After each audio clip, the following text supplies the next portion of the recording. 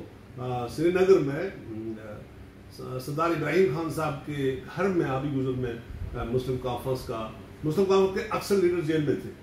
لیکن جو باہر تھے وہ انہوں نے یہ فیصلہ کیا، اس میں 23 ممبران قانون ساز اسمبلی بھی تھی اس وقت جو مہاراجے کے وقت کی تھی، تو انہوں نے یہ فیصلہ کیا کہ ریاست جموں و کشمیر جو ٹو نیشن تھیوری کے بغیر بھی ریاست جموں و کشمیر کے لوگوں کے جو رشتے کراچی میں ہیں، لاہور میں ہیں، پشاور میں ہیں اور راولپنڈی میں ہیں، اور اس وقت ہماری ایک ہی سڑک تھی جو ہندوستان کو اٹیچ کرتی تھی، متحدہ ہندوستان کو، جو سال بھر کھلی رہتی تھی، وہ سری نگر راولپنڈی روڈ تھی۔ تو اس لیے ہمارا ہر لحاظ سے، یہ کلچر کے اعتبار سے، یہ دین کے اعتبار سے، یہ اکانومی کے اعتبار سے، یہ بلڈ ریلیشن کے اعتبار سے، ہر اعتبار سے جو کشمیر ہے اس نے پاکستان کا حصہ جو ہے وہ بننا تھا۔ یہ فیصلہ کشمیریوں نے پاکستان بننے سے پہلے ہی کر دیا۔ اب میں آپ کے سوال کی طرف آؤں کہ مہاراجہ ہری سنگھ جس کا بیٹا آج بھی لیڈر ہے کشمیر کا، ہم بھی اس کو اپنا لیڈر مانتے ہیں، وہ ہندوستان کی کئی بار پارلیمنٹ سو کالڈ ممبر رہ چکا ہے اور پھر صدر ریاست رہا ہے، تو اس نے ہی از دا وٹنس۔ اور پھر اسی طرح آپ نے دیکھا کہ بہت ساری کتابیں انگریزوں کی نے بھی چھاپی جن میں یہ بات بالکل واضح کی گئی، جس طرح آپ نے اشارہ کیا کہ قبائلی کا رول کیا تھا اور کیا ہوا۔ تو یہ اس کو لوگ غلط مت کر کے دنیا کی مختلف ایجنسیاں مسلمانوں کو اور ہماری تاریخ کو کمزور کر کے اس میں ایسے کیڑے نکالنے کی کوشش کرتے ہیں، اور ایسی جوازیت نہ ان کو پتہ ہے کب کیا ہوا، نہ ان کو یہ پتہ ہوتا ہے کہ پہلے کیا ہوا اور بعد میں کیا ہوا۔ کچھ پوائنٹس یاد رکھے ہیں ہماری نوجوان نسل کو گمراہ کرنے کے لیے، لیکن حقیقت یہ ہے کہ کشمیری 1947 میں یا آج کی ڈیٹ میں کشمیری کو یہ اقتصادی معاشی ریلیشن نہیں، کشمیری کو اپنی عزت و نفس کی ضرورت ہے، کشمیری کو اپنے بچوں کے مستقبل کہاں روشن ہو سکتا ہے وہ سوچتے ہیں، اور کشمیریوں کا دین کیسے محفوظ رہے گا، وہ ہندوستان کے ساتھ رہے گا، پاکستان کے ساتھ رہے گا۔ یہ ایسے کوئی یونیورسل ٹروتھس ہیں جن کی بنیاد پر کشمیری مسلمان جو ہے وہ پاکستان کا حامی بھی ہے۔ اور اچھا، میں یہاں سے یہ عرض کر رہا تھا کہ ہری سنگھ نے یہ بات انڈین پارلیمنٹ کے اندر کہی ریسنٹلی، جب انہوں نے آرٹیکل 35A اور آرٹیکل 370 کو ریموو کیا انڈین کانسٹیٹیوشن سے۔ اس نے کہا Kashmir was never part of India and Kashmir is not part of India. ان 3 نکات پر ہم نے ایک عارضی الحاق آپ کے ساتھ کیا تھا، اور اس کی 3 پوائنٹ پر کہ اس وقت کشمیر کے اندر ایک تحریک چل رہی تھی، مہاراجہ کے خلاف آزادی کی تحریک چل رہی تھی، اس میں یقیناً جہاں آزاد کشمیر کے اندر ایک منظم جہاد کا آغاز ہو چکا تھا، اس میں مدد کے لیے یقیناً ہمارے باقی علاقوں سے بھی لوگ آگے پاکستان سے ان کی مدد کے لیے، لیکن اس میں کوئی ایسی بات نہیں تھی۔ اس کی وجہ سے اس وقت جس کو آپ آزاد خطہ کہتے ہیں، گلگت بلتستان کے اندر تاریخ چلی، وہاں لوگوں نے جہاد کیا مہاراجے کی فوج کے خلاف، اور یہاں پر جہاد کیا، اور یہ آزاد کشمیر آزاد ہوا، گلگت بلتستان آزاد ہوا۔ تو اس میں مزاج عمل کا بڑا اہم رول ہے، سیاسی طور سردار ابراہیم خان صاحب کا بہت بڑا رول ہے، اور ان کے باقی رفقا کا رول ہے، یہاں سادات فیملیز کا رول ہے. تو لہٰذا ساری فیملیز کا، یہاں جتنے بھی آپ کے قبائل آزاد کشمیر میں ہر خاندان کی کوئی نہ کوئی کنٹریبیوشن ہے جس کی وجہ سے آپ کو یہ خطہ آزاد ہوا. اور پھر اسی طرح مقبوضہ کشمیر کے اندر بدقسمتی سے یہ ہندوستان نے اپنی فوجیں اتار دی سری نگر ایئرپورٹ پہ، اور اس طرح انہوں نے ٹو نیشن تھیوری کے خلاف، کشمیریوں کی مرضی کے خلاف، مہاراجے کی مرضی کے خلاف، مہاراجے نے مدد ضرور مانگی، درخواست ضرور دی تھی کہ ہمیں فوجی مدد دی جائے. اس نے اپنی درخواست میں یہ لکھا تھا کہ پاکستان نے حملہ کر دیا. پاکستان کے پاس اس وقت کوئی ریگولر آرمی ابھی اس صورت میں تھی ہی نہیں. اب جو جرنیل تھا اس کو قائد اعظم نے کہا تھا کہ آپ جائیں،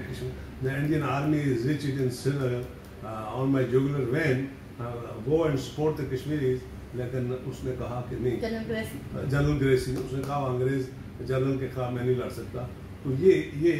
اس طریقے سے جو یہ الحاق پر ہم یہاں ختم کریں کہ ہندوستان کے ساتھ کوئی الحاق نہیں تھا. یہ جس قانون کا آپ نے کہا اسٹیٹ سبجیکٹ کا، یہ قانون اگر آپ دیکھیں تو 1925 میں، یہ 1857 میں ہی یہ فیصلہ ہوا تھا جب گلاب سنگھ نے سودا کیا تھا.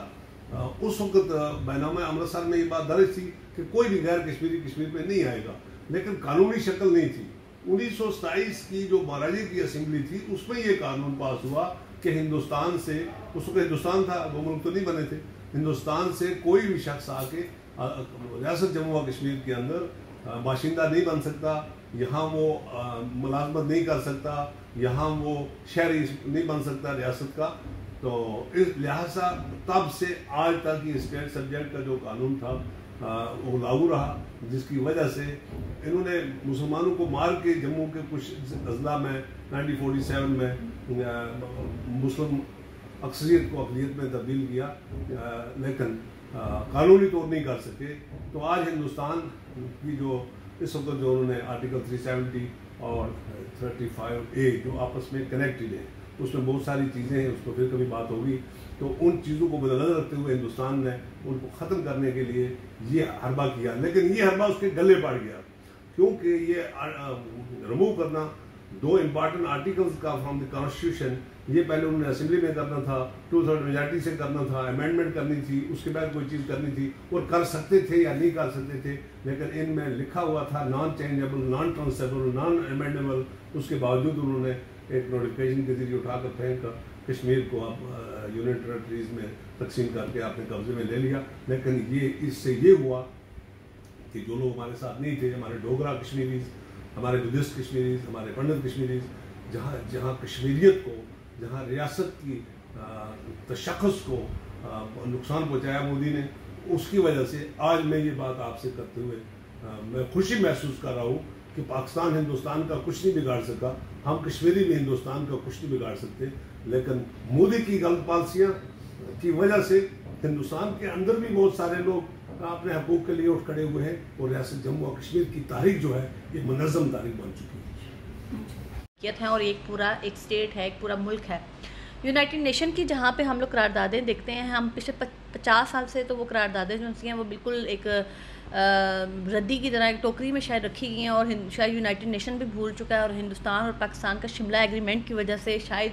ٹیبل ٹاک پہ پاکستان بات کرنا چاہتا ہے اور ہندوستان کرنا نہیں چاہتا. لیکن بالکل بھی یہ جو موومنٹ ہے وہ بالکل بھی آگے نہیں چل رہی، بالکل جیسے لگتا ہے من ہو چکی ہے. ہندوستان کا بھی آپ رول دیکھ لیں، وہ جب انہوں نے تو اپنے ساتھ اس کو کشمیر کو ضم کر لیا ہے. پاکستان کی طرف سے بھی دیکھیں اشارتاً کہا جا رہا ہے کہ ہم لوگ گلگت بلتستان کو جو ہے وہ صوبہ بنائیں گے، اور پچھلے کئی دنوں سے ہم دیکھ رہے ہیں کہ یہ زور و شور سے یہ چیز چل رہی ہے کہ ہم لوگ گلگت بلتستان کو صوبہ بنائیں گے، کیونکہ وہاں کے لوگوں کو ان کے حقوق نہیں مل رہے. تیسری بات میں آپ سے یہ پوچھنا چاہتی ہوں کہ آزاد کشمیر کو بھی آپ دیکھ لیں، پاکستان کے زیر انتظام ہے، وہاں کے لوگوں کے اندر بھی جو ہے وہ خود مختاری کا ایک جذبہ پیدا ہو چکا ہے. وہ کہتے ہیں کہ ہمیں ایک انڈیپینڈنٹ ریاست چاہیے جو ہماری مہاراجہ کی تھی. اس سلسلے میں آپ پاکستان کا کیا کردار سمجھتے ہیں، یونائٹڈ نیشن کا کیا کردار ہے، اور بھارت کا کیا کردار ہے؟ تو اور دوسری بات کہ ساری دنیا دیکھ بھی رہی ہے کہ ہندوستان جو ہے وہ وہاں پہ ظلم بھی کر رہا ہے. پاکستان کا ہم اگر ہندوستان کے ساتھ کمپیئر کریں، یہاں پہ ظلم نہیں ہوتا، لیکن یہاں پہ بھی الگ الگ ٹیریٹریز ہیں، گلگت بلتستان کا آپ دیکھ لیں کہ اور طریقے سے ہے، یہاں پہ جو ہے وہ لیجسلیشن اسمبلی تو ہے لیکن وزیر انتظام پاکستان کے ہے. ہندوستان جو ہے وہاں پہ وائلیشن بھی کرتا ہے، انسانی حقوق کی تذلیل کی جاتی ہے. اس کے بارے میں پوری دنیا خاموش ہے، آپ کیا کہیں گے؟ دیکھیے کنور جی، وہ پنجابی میں کہتے ہیں دنیا مندی زورن لکھ لعنت کمزورن. جی آپ نے دیکھا کہ دنیا نے افغانستان کے اندر بڑی مدد کی رشیا کو توڑنے کی، لیکن اسی طرح پھر امریکن اور یونائٹڈ نیشن اور پھر آپ کے نیٹو فورسز، لیکن لوگوں میں جو ایک کمٹمنٹ تھی، ایک ڈیڈیکیشن تھی، آج کی ڈیٹ میں وہ ان کو کارپیٹ بامنگ کے باوجود لوگوں کی ول کو کل نہیں کر سکے. تو آج مذاکرات چل رہے ہیں. اسی طرح مقبوضہ ریاست جموں و کشمیر کے لوگوں نے بھی اپنے مسلمان پیدائشی حق کے خود ارادیت کے لیے ان قراردادوں کے مطابق جو قراردادیں پنڈت جواہر لال نہرو کے ہندوستان کے کیس فائل کرنے کے جواب میں یونائٹڈ نیشن نے فیصلہ دیا کہ کشمیر کے لوگ اپنی آزادانہ مرضی سے اپنے سیاسی مستقبل کا تعین کریں گے. اور اس طرح جو یونائٹڈ نیشن کی 2 درجن قراردادیں ہیں جس میں کشمیریوں کے حق کی خود ارادیت کو تسلیم کیا گیا ہے، جس میں 5 جنوری 1949 قرارداد میں روڈ میپ دیا گیا ہے کہ کس طرح مسئلے کا حل نکالا جا سکتا ہے. اور اس طرح 1957 کی ایک قرارداد میں election in any part of state of Jammu and Kashmir, چاہے آزاد کشمیر ہو یا مقبوضہ کشمیر ہو، وہ آپ کی رائے شماری کے سبسٹیوٹ نہیں ہو سکتے. تو میں سمجھتا ہوں کہ یونائٹڈ نیشن نے وقتاً فوقتاً وہ فیصلے کیے جو مبنی بر حق تھے، اور اگرچہ کیس ہندوستان لے کر گیا تھا لیکن فیصلے جو ہوئے وہ حق پہ ہوئے. یہی قراردادیں اس وقت پاکستان کے پاس یا ہمارے پاس ایک ثبوت کا کہ عالمی برادری کا یہ فیصلہ ہے کہ کشمیر کے اندر جو قبضہ ہندوستان کا ہے یہ غیر قانونی ہے، یہ لوگوں کی مرضی کے خلاف ہے، یہ ظلم اور تشدد بعد کی بات ہے. پہلے جو انہوں نے قبضہ ہی 47 میں کیا یہ غیر قانونی تھا. اب سوال یہ پیدا ہوتا ہے کہ جس طرح آپ نے فرمایا کہ مختلف قسم کی آوازیں، مہاراجہ کے وقت سے لے کر آج تک کشمیریت کو کسی نے نہیں چھیڑا، لیکن ہندوستان نے جب تمام محاذوں پر وہ ناکام ہو گیا، میں یہ آپ سے عرض کروں سچی بات یہ ہے کہ اس نے 10 لاکھ فوج کو استعمال کیا، اس نے اپنے ایجنٹس کو وہاں استعمال کیا، اس نے وہاں پہ سو کالڈ الیکشنز کروائے، حکومتیں بنوائی، لیکن ہندوستان وہاں کشمیر کے اندر اس تحریک کو کسی بھی رنگ پر نہیں کچل سکا. حتیٰ کہ شیخ خاندان کو استعمال کیا گیا، اس کے بعد کئی اور لوگوں کو استعمال کیا گیا، مفتی پر بھی کام کیا گیا، اس کو استعمال کیا گیا، لیکن تحریک آزادی اور کشمیریوں کے حقوق پر کوئی کشمیریوں نے کمپرومائز نہیں کیا، نہ کریں گے کبھی، یہ میں آپ کو وثوق سے کہوں گا. نمبر 2، جہاں تک تعلق ہے آپ کے سوال کا کہ لوگوں کے حقوق اور اسٹیٹ سبجیکٹ، دیکھیں یہ بات صاف واضح ہے کہ ریاست جموں و کشمیر جس کے لوگ سیاسی طور مسئلے کا حل چاہتے ہیں، آپ نے تذکرہ کیا شملہ ایگریمنٹ کا، شملہ ایگریمنٹ بھی نہیں بلکہ اس کے سے پہلے تاشقند ایگریمنٹ، شملہ ایگریمنٹ کوئی میرا خیال ہے 70 کے قریب مذاکرات ہوئے ہندوستان اور پاکستان کے، لیکن کسی بھی جگہ کشمیریوں کو شامل نہیں کیا گیا. اس لیے we are not part of any agreement, اور یہ دو کوئی ایگریمنٹ کر لیں ہندوستان پاکستان تو وہ ہم پر لاگو نہیں ہو سکتی یونائٹڈ نیشن کی، جب تک ہمارے اپنے لوگ اس فیصلے کا حصہ نہ بنیں یا فیصلہ نہ کریں.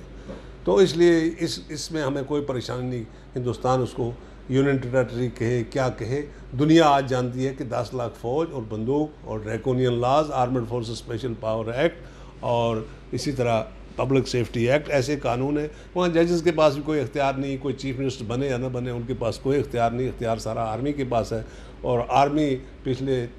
30 سال 32 سال سے کشمیریوں کو شہید کرتے جا رہی ہے، ظلم کرتے جا رہی ہے. اب آپ نے فرمایا کہ دیکھیے جہاں تک ہندوستان کے خلاف نفرت میں اضافہ ہندوستان کی کشمیر پالیسی کی وجہ سے ہوا. جب یہ مسئلہ چل رہا تھا، لیکن جب اس ہندوستان نے بڑی کوشش کی، شیخ عبداللہ کے خاندان نے، دیگر کشمیری نے، کہ وہ اپنی لائلٹی کو پروو کریں انڈیا کے سامنے اور انڈیا ان پر اعتماد کرے، کبھی نہیں کیا. جب نوجوان نسل نے دیکھا کہ ہندوستان ہماری توہین پر اتر آیا ہے تو انہوں نے اپنے حق کے حصول کے لیے بندوق اٹھائی اور جہاد کا آغاز کیا 1989 میں، اور آج تک ہندوستان کی 10 لاکھ فوج وہاں ہونے کے باوجود 10 مجاہدوں سے بھی ڈرتی ہے۔ اگر اتنی فوج رکھنے کی کیا ضرورت ہے ادھر، لیکن وہ صرف اس لیے خوفزدہ ہے کیونکہ یہ مجاہدوں کی بندوق سے خوفزدہ نہیں، یہ آپ کے کشمیریوں کی کمٹمنٹ اینڈ ڈیڈیکیشن اینڈ تحریک سے خوفزدہ ہے، جس کو وہ طاقت سے دبانا چاہتے ہیں۔ ہاں، اس میں مجاہدوں کا ایک امپارٹنٹ رول موجود تھا، موجود ہے اور رہے گا۔ اب رہا سوال جناب کہ پاکستان نے بھی باعث فریق کے کشمیریوں کی اس طرح مدد نہیں کر سکا، جس کی ناراضگی آج آپ دیکھ رہے ہیں نوجوانوں کے دلوں میں۔ خفگی ہے، گلہ ہے، لیکن اس کا یہ مطلب نہیں ہے کہ خدا نخواستہ کوئی کشمیری، یہ پاکستان کے اندر جتنی بھی دہشت گردی ہوئی 1947 سے آج تک، چاہے کراچی میں ہوا آپ نے دیکھا، بلوچستان کے اندر ہوا آپ نے دیکھا، آج ہندوستان وایا افغانستان جو کچھ کر رہا ہے، لیکن الحمدللہ میں یہ بات فخر سے کہوں گا کہ آج تک کسی کشمیری کو آپ نے نہیں دیکھا انوالو کسی انڈین ایجنسی کا ایجنٹ بن کے جو پاکستان کے خلاف کام کرے۔ لیکن آج کی ڈیٹ میں جو آپ نے سوال کیا تھا کہ آزاد کشمیر، دیکھیے آزاد کشمیر کے اندر ایک سسٹم ہے، پرائم منسٹر ہے، پریزیڈنٹ ہے، الیکشن کمیشن ہے، سپریم کورٹ ہے، ہائی کورٹ ہے، آپ کو سارے، لیکن ڈسپیوٹڈ ہے۔ ڈسپیوٹڈ اس لیے ہے کہ آزاد کشمیر کے لوگوں نے اپنا حق کے خود ارادیت دے کر ابھی پاکستان کا حصہ بنے نہیں۔ Same is the case with Indian occupied Kashmir, جو ہمارا حصہ ہے،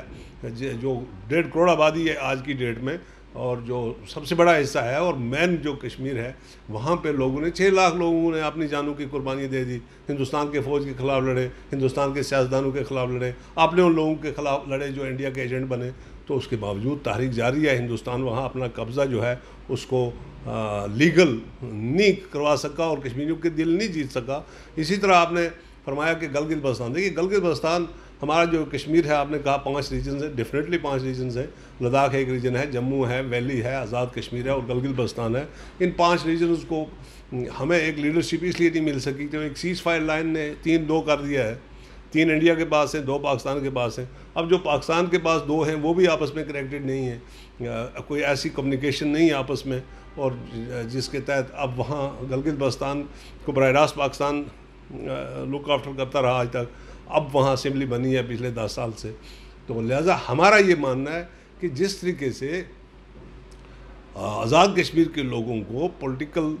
اینڈ اکنامکل رائٹ موجود ہیں، اسی پیٹرن پر گلگت بلتستان کے لوگوں کو دگنا دیا جائے فائنانشلی سپورٹ، تاکہ وہ جو ان کے گلے پچھلے ہیں یا جو وہاں پر سسٹم نہیں تھا، وہ اس لیے ہم اس حق میں ہیں کہ ان کو حقوق دیے جائیں۔ لیکن اگر آپ صوبہ بناتے ہیں تو آپ تصدیق کرتے ہیں کہ ہندوستان نے جو یونٹ، اگر آپ صوبہ بنانے کی طاقت رکھتے ہیں تو ہندوستان کو آپ کیسے کہیں گے کہ آپ نے یونٹ ٹیریٹری کیسے بنائی؟ نمبر 1۔ نمبر 2، جب تک ساری ریاست کے لوگوں کو آپ اکٹھے کر کے چاہے ریفرنڈم کے ذریعے، چاہے مذاکرات کے ذریعے مسئلہ کشمیر کو کشمیریوں کی خواہشات کے مطابق حل نہیں کرتے، تو پھر ہندوستان اور پاکستان میں فرق نہیں رہتا۔ ابھی جو میں آپ کے چینل یا آپ کی وساطت سے یہ عرض کروں کہ پاکستان کو یہ چاہیے کہ آزاد کشمیر کے اندر اور گلگت بلتستان کے اندر پاکستان کی پولیٹیکل پارٹیز مداخلت نہ کریں، کشمیریوں پر اعتماد کریں، کشمیریوں کی تنظیمیں کشمیری لوگوں کی سپورٹ سے اسمبلی بنے، جس کو ہم یہ نہ کہیں جس طرح یہ ایک دوسرے کو، ابھی دیکھیں کل الیکشن آزاد کشمیر میں ہوگا، وہاں یہی واویلا ہوگا کہ جی رولنگ پارٹی نے دھاندلی کی، اور ہوتا بھی ایسا ہی رہا آج تک کہ جس پارٹی کی حکومت آئی اس پارٹی نے دوسرے دن ساری اسمبلی کو خرید لیا، چاہے یہ پیپلز پارٹی کے وقت میں بھی ایسا ہوا، یہ میاں صاحب کے وقت میں بھی ایسا ہوا۔ تو اس وقت اب آپ کے نوجوان نسل جو ہے جن کا تذکرہ آپ نے کیا، وہ یہ دیکھتے ہیں کہ ہم نے ووٹ کسی اور ایجنڈے کو دیا تھا، جب یہ آدمی ایم ایل اے بنا تو یہ سیٹ کے سمیت ہی چلا گیا یا اپنی پوزیشن کے سمیت ہی لے کر پاکستانی تنظیموں میں چلا گیا، تو ہماری کشمیریت کا تو تہس تہس ہوگی، پھر کشمیر پھر ڈسپیوٹڈ نہیں رہی نا۔ تو میں یہ ریکمینڈ کروں گا کہ گلگت بلتستان ہو، آزاد کشمیر ہو، پاکستان کی ساری سیاسی جماعتوں کو وہاں بالکل ایسا الیکشن کروانا چاہیے تاکہ ہم کہہ سکیں کہ یہ کشمیر کا فیصلہ کر سکتے ہیں، ان پر کوئی پریشر یا کوئی انفلوئنس، جس طرح انڈین انفلوئنس کشمیر کی اسمبلی سو کالڈ پر رہا، یہاں اس اسمبلیوں کو یہ سو کالڈ نہ بنائیں، ان کو کشمیریوں کی اسمبلی ہی رہنے دیں۔ تو پھر یہ جو تاثر پیدا ہو رہا ہے خود مختاری کا، ابھی تک تو میرا تعلق سری نگر سے ہے، میں اللہ کے فضل و کرم سے میں یہ کہوں گا کہ میرا ایمان کا حصہ ہے اسلام کی سربلندی، تکمیل پاکستان، کشمیر کی آزادی، یہ ساری چیزیں. امن پسند میں بھی ہوں، پیشے سے میں وکیل ہوں، اور آپ کو پتہ ہے وکیل ہمیشہ ہیومن رائٹس وائلیشن کے خلاف ہوتے ہیں. تو لیکن اس کا مطلب یہ ہرگز نہیں کہ ہمارے اندر ایک جوش نہیں، ایک ہوش نہیں، ایک شوق نہیں کہ ہمارا مادر وطن ہندوستان کے قبضے سے آزاد ہو اور کشمیریوں کی خواہشات کے مطابق اس کا سیاسی فیصلہ ہو. لیکن جہاں تک یہ بات 100% درست ہے، کوئی مانے یا نہ مانے، یہ بات 100% درست ہے کہ جہاں تک آزاد کشمیر کا تعلق ہے میں اس پر تبصرہ نہیں کر سکتا. لیکن یہ بات ضرور ہے کہ جس جماعت نے اس کو آزاد کروایا، جس جماعت نے اس کو پاکستان کے ساتھ ملایا، وہ اس جماعت کا یہ ماننا ہے کہ ہم صرف گلگت بلتستان نہیں، مظفر آباد نہیں، ہم پوری ریاست کا علاقہ پاکستان کے ساتھ کریں گے. اگر پاکستان کے حکمران کسی ایک علاقے کو اپنا حصہ بنا لیں گے تو یہ ہندوستان کے لیے ان کے غلط فیصلے کو صحیح کرنے کے لیے ایک مثال بن جائے گی. بالکل آپ کا پوائنٹ مجھے آ گیا. اچھا سر، میں آپ سے ایک بڑا ہی امپورٹنٹ سوال جو میرے خیال سے بہت کم لوگ جو ہیں وہ اس پہ بات کرتے ہیں. چائنا اپ کمنگ جو ہے وہ سپر پاور بننا جا رہا ہے، لیکن چائنا نے پچھلے تقریباً ہم 1 سے 1.5 ماہ میں دیکھ رہے ہیں کہ انہوں نے لداخ پہ تقریباً ابھی تک جو ہے وہ 1000 سے تقریباً 12,000 مربع میل جو ہے انہوں نے قبضہ کر لیا ہے، جس کو وہ اپنے نقشے کے اکارڈنگ بھی، اور 1962 سے پہلے بھی آپ کو پتہ ہے کہ وہ اس پہ اپنا قبضہ کہتے تھے کہ یہ ہماری ٹیریٹری ہے، یہ ہندوستان کی یا پاکستان کی نہیں ہے. تو آپ کیا سمجھتے ہیں کہ جس طرح ابھی چائنا نے اس پہ قبضہ کر لیا اور دن بدن جو ہے وہ اور مزید قبضہ کرنے کا اس کا ارادہ ہے، تو اگر وہ مزید بھی پورے لداخ پہ یا گلوان وادی پہ قبضہ کر لیتا ہے تو آپ کو لگتا نہیں کہ اگر وہ P5 میں بھی آتا ہے، ویٹو کرنے کا حق بھی رکھتا ہے، تو کس طرح سے کشمیری اور پاکستان کے جو لوگ ہیں یا پاکستانی جو حکمران ہیں وہ یونائٹڈ نیشن میں جا کے یہ کہیں گے کہ جو لداخ ہے وہ ہمارا حصہ ہے، کشمیر کا حصہ ہے، اس ریاست کا حصہ ہے، تو چائنا جو ہے وہ اس قبضے کو چھوڑ دے، جبکہ وہ ویٹو کرنے کا حق بھی رکھتا ہے. تو اس کے بارے میں آپ مجھے بتائیں کہ آپ لوگ اس معاملے میں کیسے چائنا کے ساتھ بیٹھ کے مذاکرات کریں گے یا کیسے بات کریں گے؟ بڑا ہی آپ نے، میں سمجھتا ہوں کہ نیکی کی آپ نے یہ سوال پوچھ کے کہ ہمارے لوگوں کو لداخ کے بارے میں کوئی زیادہ علمیت نہیں ہے. کبھی لے اور کبھی کرگل، جب کرگل میں ایک واقعہ ہوا تھا تو بڑا ہائی لائٹ ہوا تھا کسی زمانے میں، اسی تحریک کے دوران کرگل وار کے طور پہ، تو لوگوں کو پتہ چلا. دیکھیے کمل جی، جو ریاست جموں و کشمیر میں اس میں سب سے زیادہ جو ایریا ہے وہ لداخ ہے، اور لداخ میں 2 ڈسٹرکٹ ہیں، ڈسٹرکٹ کرگل اینڈ ڈسٹرکٹ لے. 4 تحصیلیں ہیں، اس کی نربو ہے، اسی طرح مٹائن ہے، پھر کرگل اور زنسکار ہے. تو آبادی ٹوٹلی آپ حیران رہ جائیں گے سن کے کہ ساری ریاست کو اگر آپ ایک کر کے آبادی مجھ سے پوچھیں تو یہ 2 کروڑ سے زیادہ ہے، لیکن لداخ کی آبادی 3 لاکھ سے زیادہ نہیں ہے. اور یہ 3 لاکھ آبادی جو ہے یہ کچھ علاقوں میں ہے، جو ٹاؤن آپ کا لے کا ہے اور کرگل کا ہے، اور پھر کچھ ویلیز ہیں چھوٹی چھوٹی جن میں لوگ رہتے ہیں. باقی یہ بڑا خوبصورت علاقہ ہے، بہت سارے لحاظوں سے بڑا امپارٹنٹ ہے، ہائیسٹ ان دا ورلڈ ہے. پھر لے کا ٹاؤن جو ہے، شہر جو ہے، یا وہاں کا ایئرپورٹ جو ہے، یہ دنیا میں سب سے زیادہ ملٹری پوائنٹ آف ویو سے یہ بڑا امپارٹنٹ ہے، اس میں 2 رائے نہیں. جہاں تک تعلق ہے پاکستان کا اور ہندوستان کا، اس میں بھی آپ نے دیکھا کہ بدقسمتی سے سیاچن گلیشیئر پر پاکستان اور ہندوستان دونوں کی اتنا خرچہ آ رہا ہے، وہاں آپ کو وہ 1 روپے کی چیز 52 روپے میں مل رہی ہے. یعنی آرمی کے لیے، لوگ تو نہیں رہتے دونوں ملکوں کے لیے. تو یہ ایک بڑا سخت قضیہ ہے جو لداخ کے اندر بھی موجود ہے. جہاں تک چائنا کا تعلق ہے، آپ نے صحیح فرمایا کہ China is a permanent member of the security council. تو چائنا کے پاس ویٹو پاور ہے، وہ چاہے تو کوئی فیصلہ ہو، اگر وڈرا کرے گا تو یا ویٹو پاور استعمال کرے گا تو فیصلہ نہیں ہو سکتا، یونائٹڈ نیشن بھی نہیں کر سکتی. لیکن چائنا کی جو پالیسیز، جس طرح آپ نے فرمایا کہ آپ کیسے چائنا کے ساتھ جب ہمارے مذاکرات جب بھی ہوئے، چائنا کی یہ اسٹیٹڈ پالیسی ہے کہ اقصی چین جو ہمارے پاس ہے، اس میں کشمیری تو نہیں ہے لیکن زمین ہماری ہے، کشمیر کی ہے. جو فیصلہ کشمیر کا ہوگا ہم اس فیصلے کو امپلیمنٹ کریں گے. اس علاقے پر بھی ہم چھوڑ دیں گے وہ علاقہ اگر یہ پاکستان کا حصہ بنتا ہے یا کوئی اور ایسا فیصلہ ہوتا ہے جس میں جناب علی کشمیری جس کو مان لیتے ہیں ہم، we will be the part of trade. China کی طرف سے کوئی فلیکسیبلٹی بالکل یہ فلیکسیبلٹی موجود ہے. اب جو یہ گلوان وادی یا دوسری چیزوں میں اس وقت ہندوستان کی ایک بڑی سازش ہے جس کو مجھے اور آپ کو سمجھنا چاہیے. ہندوستان نے پاکستان کو روز اول سے ہی تسلیم نہیں کیا. ہندوستان نے مشرقی پاکستان کو الگ کرنے میں اپنا تمام تر زور لگایا. ہندوستان کی یہ کوشش تھی کہ شاید پاکستان چل ہی نہ پائے. کچھ دنوں کے بعد ہمارے پاس جواہر لال نہرو کے خواب تھے کہ یہ درخواست لے کے آئیں گے کہ ہم پھر ایک ہو جائیں، لیکن ایسا نہیں ہوا. اس میں شک نہیں کہ مشرقی پاکستان الگ ہو گیا. اس میں بھی ہندوستان کی حماقتیں کم ہیں اور ہماری غلطیاں زیادہ ہیں. میں باعث پاکستان بات کر رہا ہوں پالیسیز میں. تو لہٰذا یہ ایک ایسا سانحہ ہوا اور اس کے بعد پھر ہندوستان نے پاکستان میں عدم استحکام کرنے کے لیے، پاکستان کی اقتصادی معاشی حالت کو کمزور کرنے کے لیے، تاکہ پاکستان کشمیر پر جو سپورٹ سیاسی اور سفارتی کر رہا ہے اس سے وڈرا ہو جائے، وہ کراچی کے اندر دہشت گردی بند کر دے گا، وہ بلوچستان میں دہشت گردی بند کر دے گا. لیکن پاکستان نے سیاسی اور سفارتی کشمیر پر اصولی موقف رکھا، جس کی وجہ سے ہندوستان نے پاکستان کو کمزور کرنے کے لیے اپنے ایجنٹس پاکستان کے اندر استعمال کیے، جس میں بڑے بڑے واقعات، دل خراش واقعات پاکستان کے اندر رونما ہوئے. یہ صرف اور صرف ادارے کیے اور ہندوستان نے کروائے. لیکن اس کے باوجود ہندوستان کو منہ کی کھانی پڑی. ہندوستان ہمارے بچوں کا مقابلہ نہیں کر سکتا، لیکن جو پاکستان کے اندر اس نے سازشوں کا جال ایم کیو ایم کے ذریعے، دیگر کئی ایجنسیز اور ایجنٹس کے ذریعے پھیلا تھا، وہ سارا جال بے نقاب ہوا. اور الحمدللہ کہ اس وقت پاکستان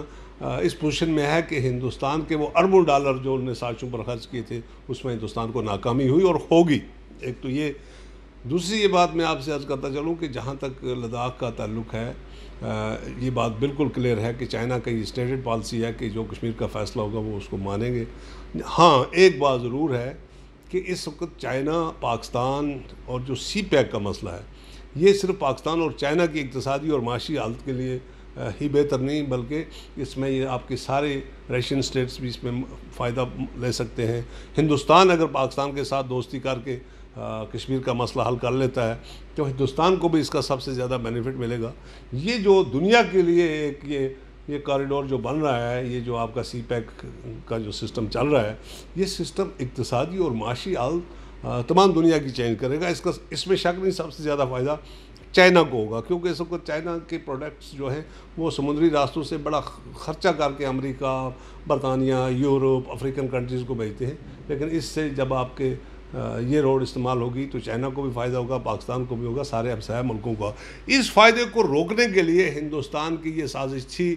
کہ جس طرح آپ نے گلوان ویلی کی بات کی، وہاں یہ اپنی میزائل ٹیکنالوجی کو فٹ کر رہے تھے، وہاں یہ کوشش کر رہے تھے کہ بارڈر پر آرمی کو مختلف ایسی جگہ بنائی جائے جہاں سے وہ کسی بھی وقت اس آپ کے سی پیک یا اس روڈ کو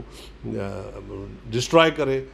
کوئی. تو لیکن یہ بات چائنا نے پہلے سمجھ لی، انہوں نے جنگ نہیں کیا، انہوں نے تھپڑ چپڑ مار کے ان کو نکال کے وہ جو مسئلہ تھا وہ حل کر لیا، جنگ کی ابھی نوبت ہی نہیں آئی. تو لہٰذا یہ بات میں آپ کو وثوق سے کہتا ہوں. میرا یہ یقین بھی ہے کہ کشمیر کے معاملے میں ابھی آپ نے دیکھا کہ چائنا نے ہمارے مسئلے کو دوبارہ یونائٹڈ نیشن میں لیا without security council permanent member. آپ سیکورٹی کونسل میں جا ہی نہیں سکتے کیس لے کر. اس پر بھی ڈیبیٹ ہوا، 2 بار یونائٹڈ نیشن میں ڈیبیٹ ہوا. پھر کشمیر کے ہیومن رائٹس وائلیشن جتنے بھی ہوئی، الحمدللہ ایک بات میں یہاں آپ کے وساطت سے ضرور عمران خان صاحب کو یہ کریڈٹ جاتا ہے کہ جو ان کی سال گزشتہ میں تقریر یونائٹڈ نیشن میں ہوئی،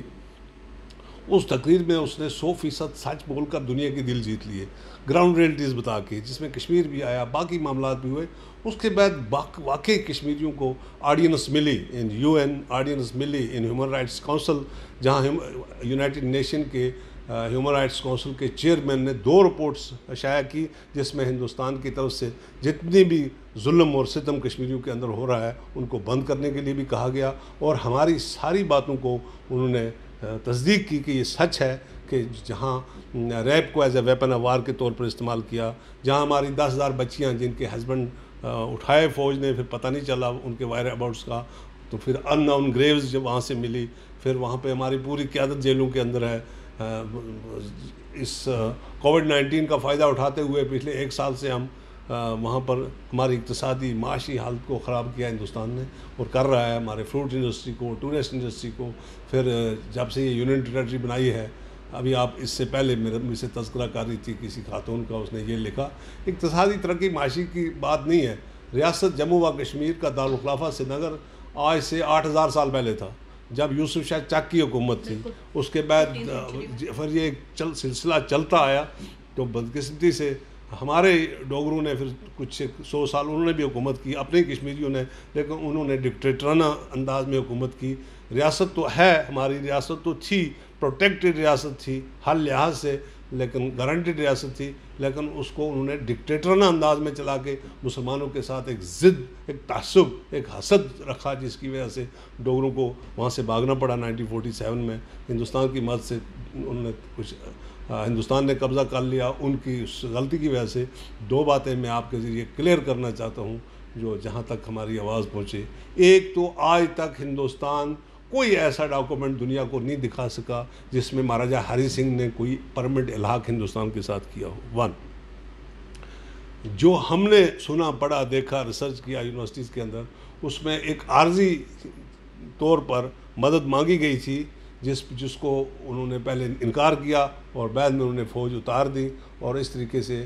جب جس ڈیٹ کا وہ کہہ رہے ہیں کہ اس ڈیٹ کو ہماری ایگریمنٹ ہوئی، اس ڈیٹ پر مہاراجہ جموں میں تھا، یعنی 26 اکتوبر 1947 وہ جموں میں تھا.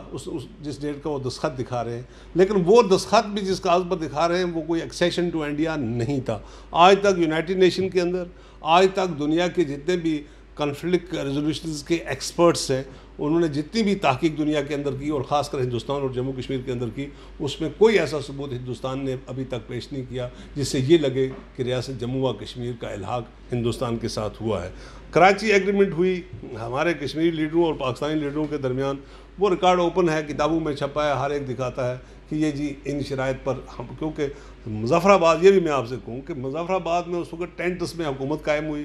کوئی پیسہ نہیں تھا، کوئی فوج نہیں تھی، کوئی اقتصادی معاشی حالت ایسی نہیں تھی کہ مظفر آباد میں بیٹھ کے آپ گلگت اور کرگل کو بھی اپنے ساتھ چلا سکیں یا لداخ کو چلا سکیں. تو اس وقت ایک فیصلہ ہوا، جس فیصلے کے تحت وہاں ایڈمنسٹریشن پاکستان نے اپنے ہاتھ میں لی، لیکن ملکیت کی بات تب تک نہیں ہو سکتی جب تک وہاں کے لوگ فیصلہ نہ کریں کہ ہم نے الحاق پاکستان سے کرنا ہے. تو لہٰذا یہ جو ساری چیزیں سامنے آئی، اس میں جو اپیل کر رہا ہوں پاکستانی لیڈرشپ، ساری لیڈرشپ سے، کشمیر سارے کا سارا آپ کا ہے. کشمیر پر آپ ایک ہو جائیں، چاہے وہ میاں نواز شریف صاحب ہوں، وہ زرداری صاحب ہوں، وہ عمران خان صاحب ہوں، وہ ہماری دینی تنظیمیں ہوں، جماعت اسلامی پاکستان ہو، ان سب کو کشمیر پر ایک ہو جانا چاہیے، تو کشمیر ہم آزاد کروا سکتے ہیں. اگر ہم آدھے ہندوستان کے دوست بن جائیں، آدھے ہم جو بھی وقت حکومت ہو، دوسری حکومت اس پر الزام لگائے کہ اس نے سودا کر دیا، اس نے وہ کر دیا، اس کا مطلب ہے کہ ہم ہندوستان کی پوائنٹ آف ویو کو مضبوط کر رہے ہیں. کشمیر پر خدا رہا پاکستان کی سالمیت اور کشمیر پر آپ سیاست چھوڑ دیں. میں اپیل کرتا ہوں آپ کے ذریعے، میں آپ کے چینل کے ذریعے پاکستان کے سارے لیڈروں کو اپیل کرتا ہوں کہ پاکستان کی سالمیت اور کشمیر کی آزادی پر آپ سیاست کرنا چھوڑ دیں، ایک ہو جائیں. آپ دیکھیں جس دن پاکستان کی ساری قیادت دلی کشمیر کو حاصل کرنے کے لیے کشمیریوں کی اقتصادی اور معاشی یا جس طرح بھی اخلاقی مدد کر رہے ہیں، یہ کرتے رہیں. کشمیر کو ہم ہندوستان سے ہم نے آزاد کروانا ہے، لیکن یہ جو ہمارے ناراض بھائی، ہمارے بچے جو اس وقت مظفر آباد میں یا دوسری جگہوں پہ یا کسی جگہ لندن میں یا پاکستان کے خلاف بات کرتے ہیں، ان کے دل دکھی ہیں. وہ صرف پاکستانی قوم کی وجہ سے نہیں، پاکستانی حکمرانوں کی غلط پالیسیز کی وجہ سے. بالکل، اس میں کوئی شک نہیں. آخر میں صرف اتنا سا کہوں گی کہ جتنی بھی آپ نے ان نسیم شاہ صاحب کی باتیں سنی، میرے خیال سے آپ ماضی میں جو کچھ ہوتا رہا ہسٹری کے بارے میں بھی بہت زیادہ جو ہے وہ آپ کو انفارمیشن ملی ہوگی. تو آنے والے وقت میں کوشش کروں گی کشمیر کے ایشو کو جتنا میں ہائی لائٹ کر سکوں اس کو کروں. لیکن ہم سب کو متحد ہونے کی ضرورت، چاہے وہ کشمیر کے لوگ ہوں، چاہے وہ پاکستان کے لوگ ہوں. کشمیر کل بھی ہمارا تھا، کشمیر آج بھی ہمارا ہے. بہت شکریہ، جزاک اللہ.